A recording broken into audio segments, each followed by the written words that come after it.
Podcast Talk. Learn English naturally. Describing personalities. Hello, everyone, and welcome back to English Podcast Hub. I'm John. And I'm Daniela. So glad you're here today because we have one of my personal favorite topics. Today, we're diving into describing personalities, how to talk about what people are truly like on the inside. And I mean really talk about it, not just she's nice or he's funny. We're talking about the vocabulary, phrases, and structures that make your descriptions vivid, precise, and memorable. Think about the last time someone described a person to you so well that you felt like you already knew them before you even met them. That's the power of personality vocabulary done right. And today, we're giving you the full toolkit. We'll cover adjectives, word nuance, grammar patterns, idioms, and even how to describe personality changes in complex people. But before we start, don't forget to subscribe, like the video, turn on notifications, and comment below. Let's start with a question, John. Why do so many learners struggle specifically with this topic? Great question. I think there are two main reasons. First, learners know a lot of personality words in their native language, but their English vocabulary in this area is limited, so they always reach for the same few words. Nice, good, friendly, bad. It becomes repetitive and vague. Exactly. And the second reason is that personality description in English is highly nuanced. Two words can describe the same trait but carry completely different emotional weight. Like confident versus arrogant, or quiet versus cold. The difference is enormous, but learners often don't know which word to choose. So today, we're fixing both of those problems at once. More words and more understanding of what those words actually mean. Let's start with the foundation, the core personality adjectives organized by theme, because grouping by theme helps you remember them better. Theme 1, social behavior. How does someone interact with others? Positive, outgoing, sociable, warm, approachable, charismatic, engaging, personable, gregarious. Let's pause on gregarious. This is a wonderful word. It means someone who genuinely loves being in groups, who thrives socially, who lights up in a crowd. More intense than just sociable. And personable, easy to like, pleasant to talk to, naturally puts people at ease. A great professional compliment. Negative social traits: aloof, standoffish, antisocial, dismissive, condescending, two-faced, manipulative. Aloof is subtle. It means emotionally distant, hard to connect with, as if they consider themselves above close relationships. It's not rude exactly, just remote. And standoffish, unfriendly in a way that pushes people away, slightly more active than aloof. Theme 2, work ethic and drive. How does someone approach tasks and goals? Positive, ambitious, driven, diligent, conscientious, resourceful, proactive, tenacious, industrious. Tenacious. This is one of my favorites. It means someone who holds on, who keeps going no matter what, who refuses to give up. A combination of determination and toughness. Conscientious, takes responsibility seriously, pays attention to detail, cares about doing things correctly. An extremely strong workplace compliment. Negative, lazy, unmotivated, inconsistent, unreliable, reckless, careless, disorganized. But also, and this is interesting, negative traits that look positive on the surface. Workaholic, perfectionist, controlling. These have positive roots but can cause real problems. Theme 3, emotional character. How does someone experience and express emotion? Positive, empathetic, compassionate, sensitive, emotionally intelligent, resilient, optimistic, warm-hearted, sincere. Emotionally intelligent. This is a very modern, very valued trait. It means someone who understands their own emotions and the emotions of others, and manages them skillfully. Negative, moody, volatile, pessimistic, anxious, envious, bitter, hypersensitive. There's a difference between sensitive and hypersensitive. Sensitive is a gift, awareness of emotions, ability to feel deeply. Hypersensitive implies someone who overreacts, who takes offense too easily. That's the nuance we're always looking for. Theme 4. Intellect and thinking style. How does someone process the world? Positive, analytical, curious, creative, open-minded, insightful, intuitive, sharp, perceptive, philosophical. Perceptive. Someone who notices what others miss, who reads situations and people quickly and accurately. A genuinely impressive quality. Insightful, similar, but with the added sense of deep understanding, not just noticing, but truly comprehending. Negative thinking styles. Narrow-minded, dogmatic, cynical, paranoid, irrational. Dogmatic, rigidly committed to a set of beliefs with no room for doubt or questioning. Different from stubborn, dogmatic is specifically about belief systems. Now, let's go deeper into nuance. This is where your English really levels up. We're going to take 5 common positive traits and show you the full spectrum, from the most positive version to the most negative version of that same core quality. Trait 1. Confidence. Spectrum. Humble, self-assured, confident, assertive, bold, overconfident, arrogant, conceited, narcissistic. Notice how the trait starts beautiful and gradually becomes a flaw. Self-assured is quieter than confident. It doesn't need external validation. Assertive is confident in communication specifically. Arrogant is confidence combined with contempt for others. Trait 2. Honesty. Spectrum. Tactful, honest, candid, frank, blunt, brutal, harsh. Tactful is honest while being careful about feelings. Candid is refreshingly open and direct. Frank is straightforward, sometimes uncomfortably so. Blunt is direct, with little concern for how it lands. Harsh is hurtful. Trait 3. Caution. Spectrum. Bold, careful, cautious, prudent, hesitant, indecisive, cowardly. Prudent is beautifully positive. Wise caution, thoughtful decision-making. Hesitant starts to feel like a weakness. Indecisive is a clear negative. Trait 4. Independence.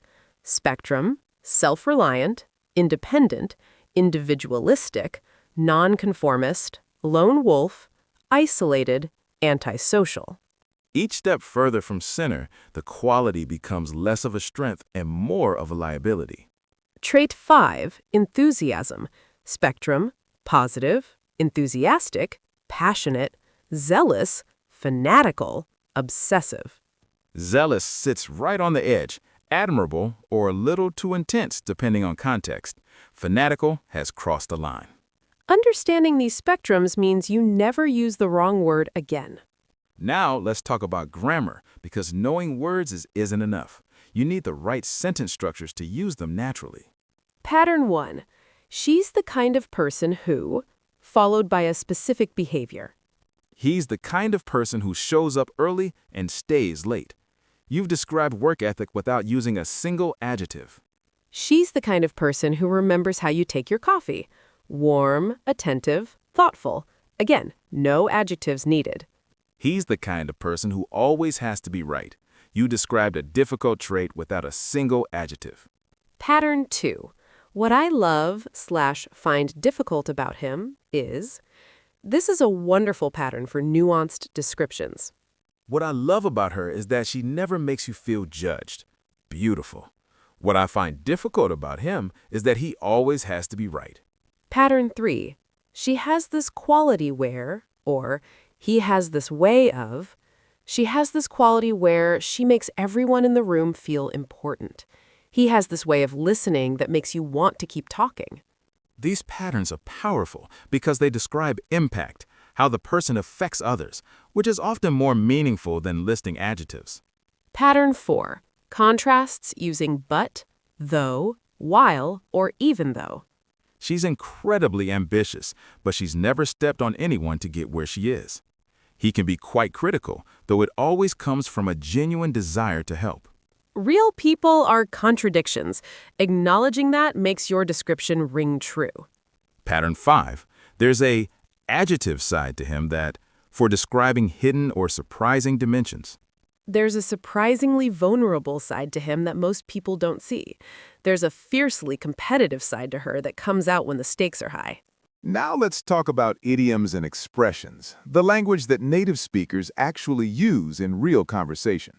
Let's organize these by what they describe, starting with kindness and generosity. She has a heart of gold, deeply kind and generous. He'd give you the shirt off his back. Extremely generous, gives without hesitation. She's a diamond in the rough, has wonderful qualities, but they're not immediately obvious. Need some polishing. For difficult or negative personalities, He's a loose cannon, unpredictable, likely to cause problems or embarrassment. She's a nightmare to work with. Informal, very difficult person. He's his own worst enemy. His own behavior causes his biggest problems. she has a chip on her shoulder, carries around a grievance or feeling of having been treated unfairly. He rubs people the wrong way, unintentionally annoys or irritates people. For strong-willed, determined people, She doesn't take no for an answer, extremely persistent, refuses to accept defeat. He's like a dog with a bone, holds on to something with total determination. for social personalities, She's the life of the party, energetic, fun, draws people to her in social situations. He's a people person, genuinely good with others, enjoys and builds relationships easily. she can talk to anyone, comfortable and natural with all kinds of people, not picky about conversation. For quiet, complex personalities, he's a dark horse, doesn't draw attention to themselves, but has surprising depth or ability. She keeps herself to herself, British expression for someone private and reserved. He's hard to read, difficult to understand or predict. Now let's do a live demonstration. John, describe someone you know using only basic vocabulary. Then I'll help upgrade it. Okay.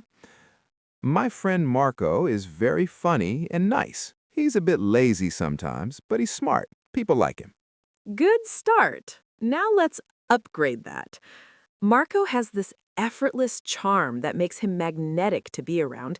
He can walk into any room and within 10 minutes, he's the center of it. He's genuinely witty, the kind of wit that's spontaneous and sharp rather than rehearsed. Intellectually, he's sharper than he lets on. He has a tendency to underplay his intelligence, which is actually part of his appeal. He can be inconsistent with follow-through, but honestly, you tend to forgive him because his enthusiasm when he does engage is completely disarming. That is incredible. You didn't just list adjectives, you told a story about a person. And notice, I used has this effortless charm, makes him magnetic to be around, the kind of wit that's all patterns we discussed. Now, let's flip it. John, describe a difficult person using only negative adjectives. I'll show how to make it more nuanced and fair. My old boss was rude, selfish, and controlling. Nobody liked him. He was just a bad person. Okay, now the nuanced version.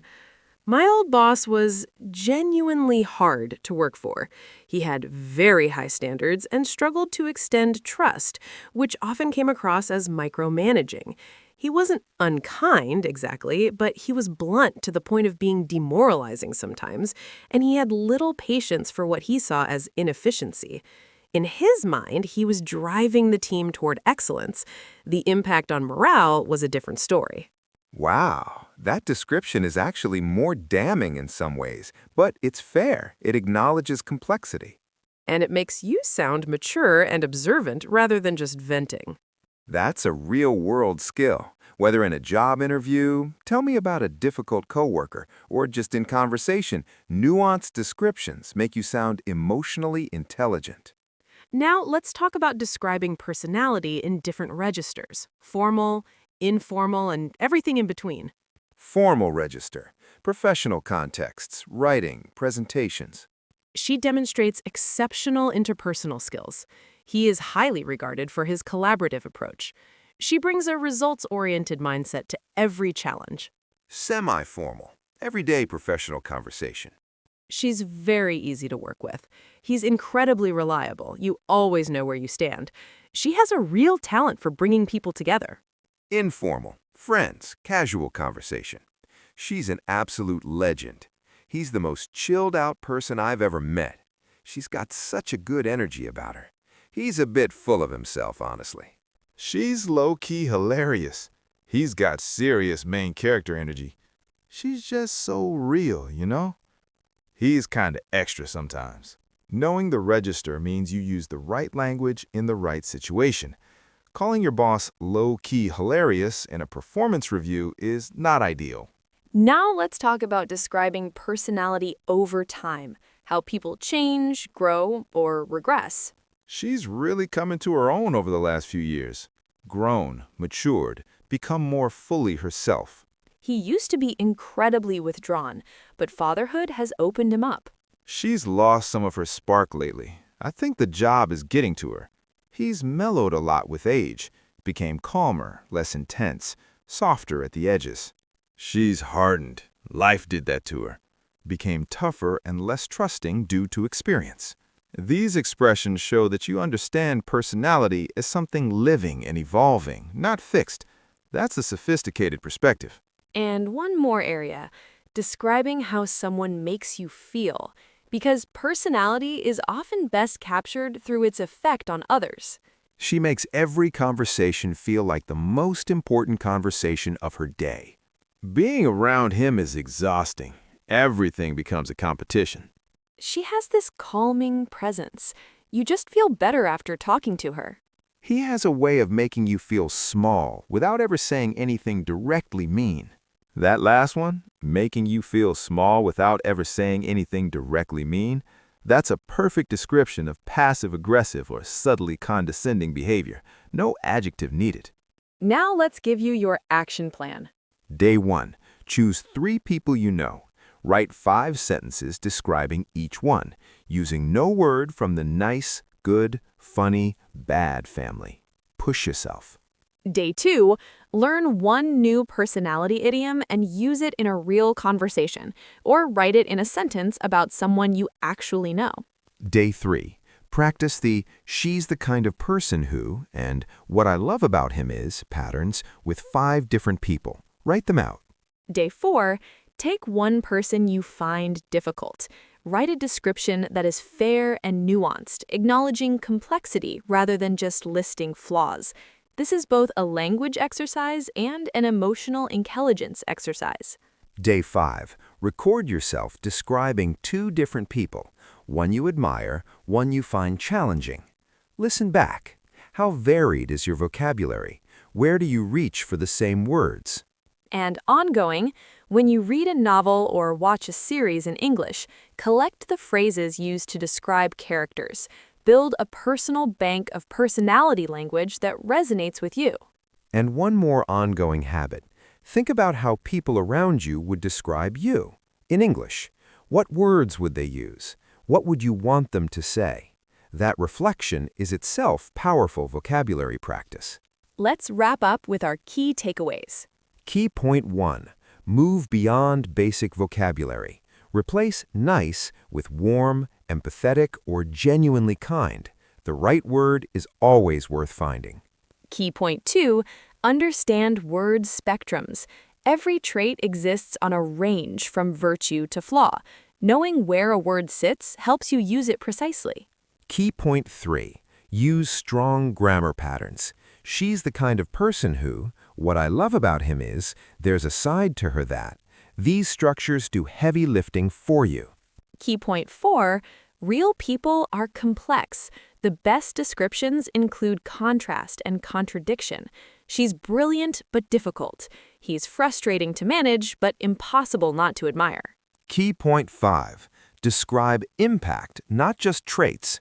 How does this person make others feel? That often tells you more than any adjective. Key point 6, match your register to your context. Formal settings, professional settings, and casual settings each have their own vocabulary. And key point 7, practice out loud, not just in writing. Describing people naturally in real conversation requires repetition and comfort with the words in your mouth. Thank you so much for spending this time with us on English Podcast Hub. Today, you've gained a real toolkit, not just words, but ways of thinking and speaking about the most fascinating subject in any language. Because at the end of the day, what we talk about most is people. Make sure you have the words to do them justice. Subscribe, share with a friend who's working on their English, and leave us a review if this episode helped you. Now go describe someone beautifully, precisely, and fully. Until next time, keep speaking, keep growing. Take care, everyone.